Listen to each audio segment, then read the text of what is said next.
Hello everyone, welcome to my YouTube channel. তো তোমাদের সাথে আজকে আমার একটা স্টুডেন্টের এক্সাম নিয়েছি, বাংলা ক্লাস 6-এ 50-এর পরীক্ষার মধ্যে। তো কত কি পেয়েছে পুরো খাতাটা সহ প্রশ্নপত্র তোমাদের সাথে শেয়ার করব। তো তোমরা এই প্রশ্নপত্রগুলো খুব ভালো করে রেডি করো, তাহলে কিন্তু তোমাদের পরীক্ষার ফল খুব ভালো হবে আশা করি। তো চলো কিভাবে উত্তর লিখতে হবে সেটাও তোমাদের সাথে আমি শেয়ার করে দেবো, ও কীরকম লিখেছে। তো সেই মতো তোমরা যদি নিজেদের ভুলগুলো ঠিক করতে পারো, তোমাদের কিন্তু রেজাল্ট খুব ভালো হবে। তো চলো পুরো ভিডিওটা প্রথম থেকে শেষ পর্যন্ত দেখতে থাকো। প্রথমেই আছে লেখা ক্লাস 6, বিষয় হচ্ছে বাংলা। তো দেখো এখানে আমি ওদের প্রশ্ন দিয়েছিলাম, সঠিক উত্তরটি নির্বাচন করো। দেখো 12টা দিয়েছি, 1x12 মানে 12টা প্রশ্ন আছে 1 নম্বর করে। প্রথম প্রশ্ন দেখো, পিঁপড়ে কবিতায় কবির নাম মানে কে লিখেছে, এখানে দেখো অপশন আছে।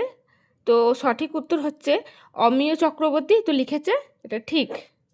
2 নম্বর দেখো, মাটির ঘর তৈরি তথা দেওয়াল চিত্রের ক্ষেত্রে কারা অগ্রসর মানে কাদের, কোন সম্প্রদায়। দেখো এখানে 4টে অপশন আছে, এখানে উত্তরটা সাঁওতাল, সঠিক উত্তর।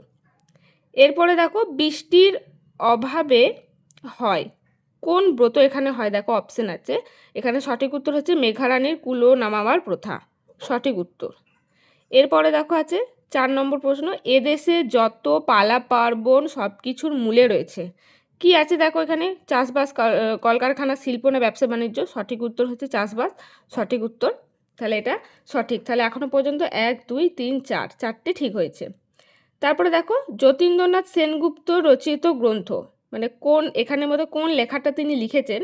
তো এখানে অনেকগুলো অপশন আছে, এখানে লিখেছে, উত্তরটা দিচ্ছে প্রান্তরেখা, ভুল, এটা হবে মরীচিকা।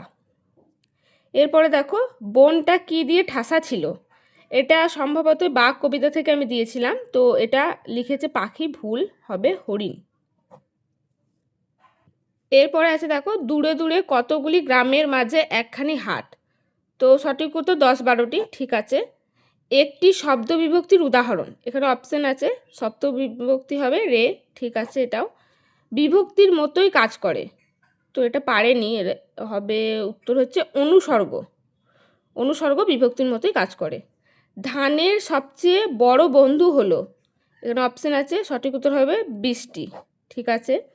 শেষ পর্যন্ত ছোট্ট বাঘ মা বাবা থাকতো, তো জায়গা কোথায় থাকতো, উত্তর সজনে খোলায়, ঠিক আছে।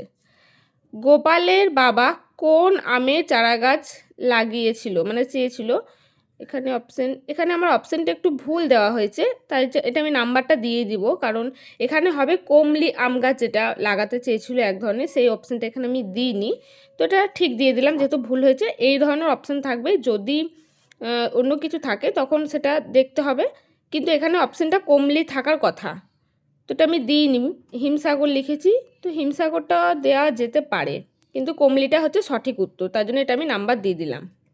তাহলে দেখো এখানে টোটাল 10টা ঠিক হয়েছে, তাই জন্য এখানে 10, 12টার মধ্যে 10টা ঠিক হয়েছে। এরপরে দেখো, পদ পরিবর্তন করো, এখানে 4টি করতে হবে, আমি 6টা দিয়েছি 1 নম্বর করে।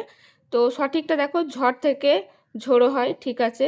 অঞ্চল থেকে আঞ্চলিক হয়, ঠিক আছে।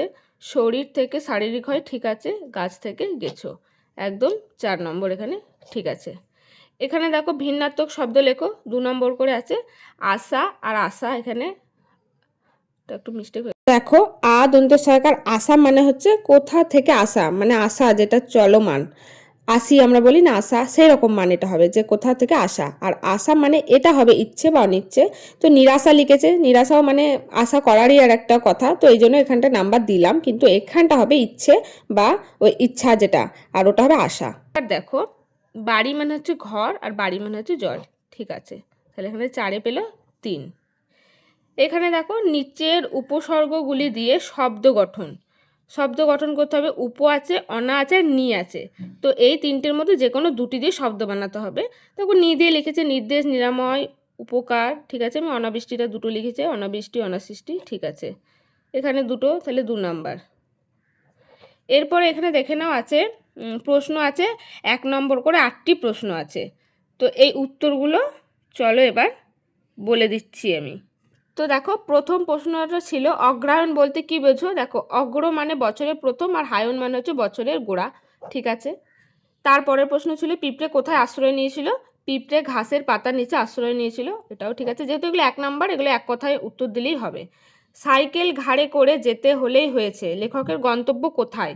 মানে লেখক কোথায় মানে যেতে চেয়েছিল, যাবার জন্য তার বেরিয়েছিল, তো গন্তব্য হচ্ছে, দেখো লেখকের গন্তব্য রাঁচিতে, ঠিক আছে।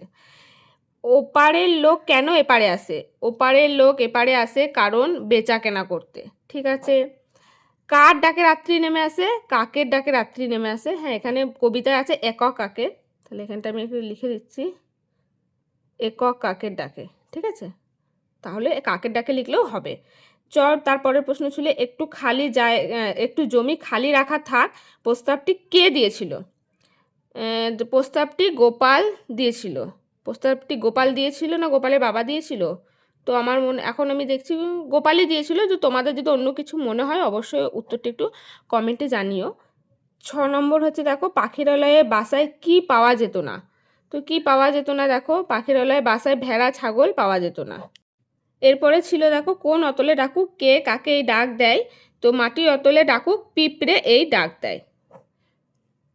তো এখানে 8টাই ঠিক হয়েছে, 8 নম্বর। এরপরে দেখো আছে 2-1 কথায় উত্তর দেওয়া, এগুলো 2 নম্বর করে 5টা লিখতে হবে।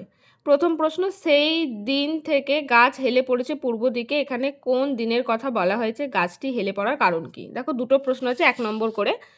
তো দেখো উত্তরটা, রাজকিশোর পট্টনায়কের লেখা ফাঁকি গল্প থেকে নেওয়া হয়েছে। মানে কোন গল্পের অংশ, এটা কিন্তু লেখাটা অবশ্যই উচিত, মানে কোন প্রশ্নটা কোথা থেকে দেওয়া হয়েছে। তারপর লিখেছে সেই দিন থেকে গাছ হেলে পড়েছে পূর্ব দিকে, এখানে পড়ে যাওয়ার কথা বলা হয়েছে, এখানে ঝড়ে পড়ে যাওয়ার কথা বলা হয়েছে। গাছটি হেলে পড়ে যাওয়ার কারণ হলো অনেক ঝড় হওয়ার ফলে। এরপরে 2 নম্বর প্রশ্ন ছিল, দেখো মাটি সবারেরই, এটি কোন গল্পের অংশ? লেখকের নাম কি? এই গল্পে কে কাকে এই কথাটি বলেছে? এখনও হিসাবটা হয়ে উঠলো না, কে কাকে হিসাব করতে দিয়েছিল? হযবরল গল্পে বিস্কুট কার নাম? কে গলা ফুলিয়ে বলেছিল বাদুর গোপাল হাজির? তারপর ডাকডুমাডুম বলে কে স্লেট বাজিয়ে নাচতে লাগলো? লোকটি কুলপি খেতে গিয়ে ভুল করে কি খেয়ে ফেলেছিল? ফাঁকি গল্পে কোন নদীর কথা আছে? নদীর বাতাস কোন গাছের শাখায় প্রশ্বাস ছাড়ে? তো এখানে 6টি আছে, 5টি লিখতে হবে। তো প্রথমটা লিখেছে, এবার চলো পরের উত্তরগুলো তোমাদের দেখাই। প্রথমটার পর দেখো 3 নম্বর লিখেছে, এখনও হিসেবটা হয়ে উঠলো না, কাক বুড়োকে হিসেব করতে দিয়েছিল। তো এটা কে কাকে বলেছিল? 2 ঠিক আছে। তারপর 2 এর প্রশ্ন, মাটি সবারই, এটি আশীর্বাদ গল্পের অংশ, লেখকের নাম দক্ষিণারঞ্জন মিত্র মজুমদার, এই গল্পে সূর্য পিঁপড়েকে বলেছিল। এরপর হযবরল গল্পে বিস্কুট রাক্ষস শ্বশুরের নাম না, বিস্কুট বেড়ালের নাম ছিল, ব্যাং গলা ফুলিয়ে বলেছে, এটা 1। দুটো লিখতে হতো, একটা লিখেছে তাই ভুল হলো। টাক ডোমাডুম বলে বুড়ো স্লেট বাজাতে লাগলো না, কাক স্লেট বাজাতে লাগলো। লোকটি কুলপি খেতে গিয়ে ভুল করে বিস্কুট খেয়ে ফেলেছিল, সাজি মাটি খেয়ে ফেলেছিল। উত্তরটা সাজি মাটি হবে, কাক এবং সাজি মাটি, তাহলে এটা ভুল হয়েছে। তো এখানে 10-এর মধ্যে টোটাল হয়েছে 7। এরপরে ছিল, দেখো এখানে 3-4টি বাক্যে উত্তর দাও, এগুলো 3 নম্বর করে, 2টি লিখতে হবে 6 নম্বর। এখানে 4টি প্রশ্ন আছে, কোড়াকুড়ি পাঠানো চিঠিটি বর্ণনা দাও, সন্ধ্যায় হেতা জ্বলে না প্রদীপ, প্রভাতে পড়ে না ঝাট, কবি কি বোঝাতে চেয়েছেন? গাছটি উড়িয়ে খেয়ে ফেললো কিভাবে, তা গল্প অনুসরণে লেখো, এই রাস্তার ওপর এক ভারী মজার দৃশ্য দেখা যায়, মজার দৃশ্যটি কেমন? 4টের মধ্যে যে কোনো 2টি লিখতে হবে। তো দেখো এখানে লিখেছে ওই সন্ধ্যায় সেতা জ্বলে না প্রদীপ, প্রভাতে পড়ে না ঝাট, মানে ক্ষয়ের উত্তরটাও লিখেছে। দেখি, হাটে যখন এপারের লোকেরা ওপারের লোকেরা বেচা কেনা করে বাড়ি ফিরে যায়, তাই সন্ধ্যায় সেটা জ্বলে না, এবং হাট সপ্তাহে 1 দিন বসে, তাই তার পরের দিন তাদের কারোর হাটে যেহেতু একদিনও বসে না, তাই প্রভাতে সেখানে পড়ে না ঝাট, তাই সেখানে সন্ধ্যা প্রদীপ জ্বলে না। তো এটা লিখেছে ও নিজের মতো করে বানিয়ে, আমি এখানে 3-এর জায়গায় 2 দিলাম। হ্যাঁ, তো কেমন করে লিখতে হবে দেখো, কেন সন্ধ্যায় সেটা জ্বলে না প্রদীপ? কারণ হাটে সারাদিন যে সমস্ত মানুষেরা আসছে তারা সন্ধ্যার আগে যে যার বাড়ি ফিরে যাচ্ছে, তাই হাটে প্রদীপ সন্ধ্যা দেওয়ার মতো লোক কিন্তু কেউ থাকে না।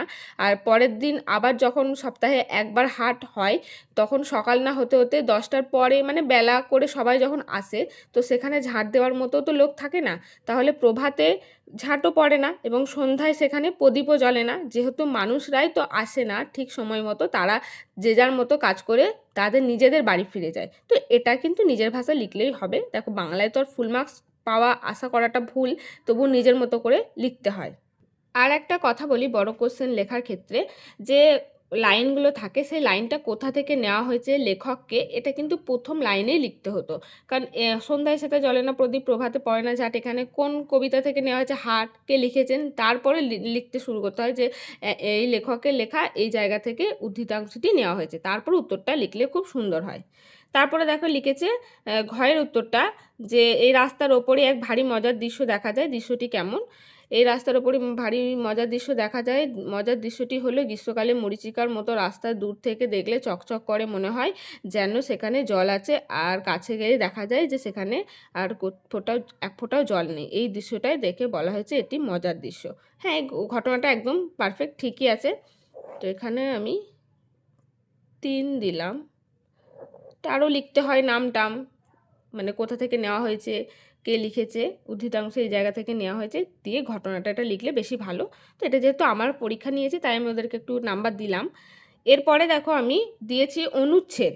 অনুচ্ছেদ রচনা লেখো, আমি এখানে 4 নম্বর দিয়েছি, এখানে 3টে, স্বামী বিবেকানন্দ, মেলার অভিজ্ঞতা আর গ্রীষ্মের এক দুপুর। তো এখানে 6টা 7টা লাইন লিখলেই হবে 4 নম্বরের জন্য। তো এখানে মেলার অভিজ্ঞতাটা লিখেছে, জাস্ট দেখো। তো এরমভাবেই কিন্তু লিখবে। তো দেখো টোটাল আমি যোগ করেছি 42 হয়েছে 50-এর মধ্যে। তো এইভাবে তোমরা পরীক্ষা দেবে প্র্যাকটিস সেটগুলো দিয়ে, নিজেরা বাড়ির কোনো বড়দের সাথে এটাকে খাতা চেক করাবে, তাহলে তুমি বুঝতে পারবে কতটা কি তোমার ঠিক হলো। তাহলে দেখো এই প্রশ্নগুলো তোমরা উত্তর সহ খুব ভালো করে প্র্যাকটিস করো, আশা করি সেকেন্ড ইউনিট টেস্টে কিছুটা হলেও তোমাদের হেল্প হবে। আর এইভাবেই কিন্তু তোমরাও নিজেরাও পরীক্ষা দিতে পারো বাড়িতে বসে, খুব ভালো হবে তোমাদের রেজাল্ট। তাহলে আজকের ভিডিওটা এই পর্যন্তই। যদি ভিডিওটা ভালো লাগে লাইক করে দিও। যদি কোনো প্রশ্ন তোমার আরও এক্সট্রা, যে আমি উত্তরগুলো বলিনি, মানে ধরো ওরা একটা খাতা লিখেছে সেটা চেক করেছি, যদি তোমরা উত্তর জেনে থাকো অবশ্যই কিন্তু কমেন্টে অ্যান্সারগুলো জানিও, আমি বলে দেবো।